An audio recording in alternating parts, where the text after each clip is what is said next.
Daily Manna from the Torah by Dr. Ketriel Blad. Shalom to all and welcome to the second Aliyah of Parashat Vezot HaBrachah, and this is the blessing.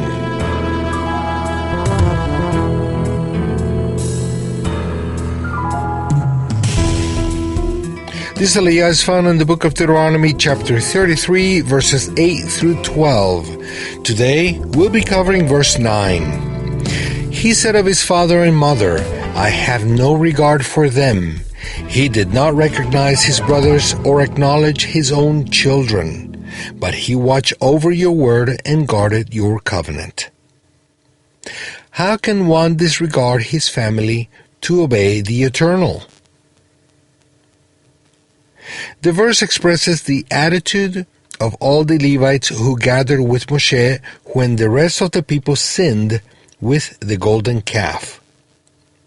The Eternal's calling for their lives was more important than any family commitment.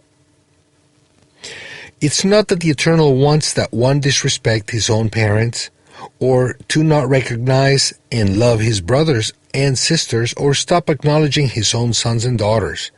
On the contrary, the Eternal's Torah commands us to do all of this. However, this text shows us that family ties cannot be more important than the commitment with the Eternal. When the Eternal speaks, He is the only one to obey and acknowledge. This means that if one respects his parents, it's because the Eternal has said we should, not because of the parents. If one loves and recognizes his siblings, it is because the Eternal wishes that we do so, not because we are splitting our loyalty between them and the Eternal. If one acknowledges his own children, it is because the Eternal has commanded us to do it, not because there is a bond with one's children that is in turn detached from the Eternal. When it is about the commitment of the heart, there is only one important thing: to obey the Eternal's word and to be faithful to the covenant that one has with Him.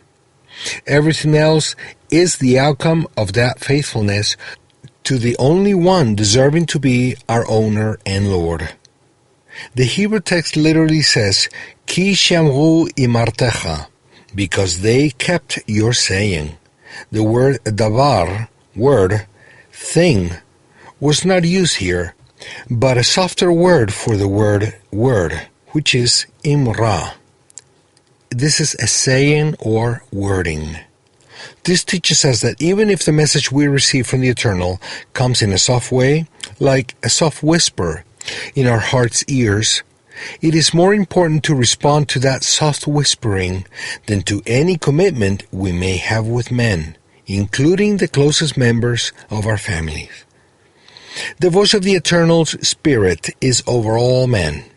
Our commitment is only with the Eternal, and that's why we can also be faithful with men, because of Him. If there is a conflict between your relationship with your family and your relationship with God, please prioritize your relationship with the Eternal and be faithful to Him. You can't serve two masters. Be faithful to your relatives because of your faithfulness to the Eternal, and not without Him. Do not accept anything that your father, mother, brother, wife, husband, or children demand from you if it's not in line with what the Eternal demands from you. Your commitment is with Him, not with men. Blessings and shalom.